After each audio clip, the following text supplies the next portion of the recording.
नमस्कार, मैं जूली तिवारी हर समय आपके साथ न्यूज चैनल में आपका स्वागत है। तो चलिए नजर डालते हैं आज के कुछ मुख्य समाचारों पर। हर घर जल योजना पर गुलाबराव पाटिल का बड़ा बयान, थाने और शाहपुर में दौरा, अधूरी योजनाओं पर होगी तेजी।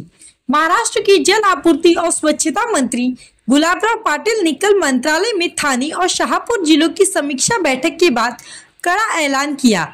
मंत्री ने कहा कि जल आपूर्ति से जुड़ी योजनाओं की प्रगति का जायजा लेने और अधूरी योजनाओं को जल्द से जल्द पूरा करने के लिए वे खुद दौरा कर रहे हैं। गुलाबराव पाटिल ने इस दौरे का उद्देश्य स्पष्ट करते हुए कहा कि बंद पड़ी परियोजनाओं और उनकी अड़चनों को समझना उनकी प्राथमिकता है। उन्होंने कहा कि इस दौरे में स्थानीय विधायक और जनप्रतिनिधि भी उनके साथ रहेंगे।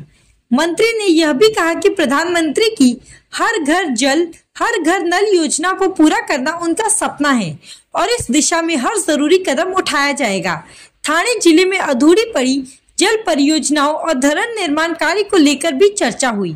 मंत्री ने कहा कि उप मुख्यमंत्री एकनाथ शिंदे के सहयोग से धरण का काम जल्द से जल्द पूरा कराने की कोशिश की जा रही है।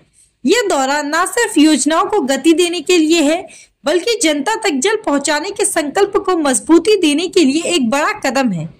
काल ठाणे आणि शहापूर जिल्ह्याचा या ठिकाणी आढावा बैठक घेण्यात आली आणि त्याच्यामध्ये आमचं हे ठरवण्यात आलं की ज्या ठिकाणी योजना सुरू आहे त्या योजनांची पाहणी करणे, जिथे योजना स्लो आहे त्या फास्ट करणे, ज्या बंद आहे त्या का बंद आहे हे तपासणी करणे, याच्याकरता हा दौरा या ठिकाणी लावण्यात आलेला आहे। त्याच्याकरता आमदार असतील, तिथले स्थानिक लोकप्रतिनिधी असतील, यांना सगळ्यांना आम्ही निमंत्रित केलेलं आहे। अधिकारी आमच्याबरोबर आहे आणि मला तरी असं वाटतं की जो सगळ्यात ड्रीम प्रोजेक्ट आहे, जो सगळ्यात महत्वाचा प्रोजेक्ट या देशाचा आहे की हर घर जल हर घर नल, तर तो पूर्णत्वास येण्याकरताचा हा दौरा असल्यामुळे मला तरी असं वाटतं की याच्यामध्ये बरीच माहिती आम्हाला मिळणार आहे। सर, आतापर्यंत ठाणे जिल्ह्यात स्वतःचं धरण नाहीये, त्याबाबत अनेक वर्षांपासून पाठपुरावा सुरू आहे। बघा, आदरणीय शिंदे साहेब आता त्या करता मागे लागलेले आहेत आणि मला तरी असं वाटतं की लवकरात लवकर ते पूर्ण होईल।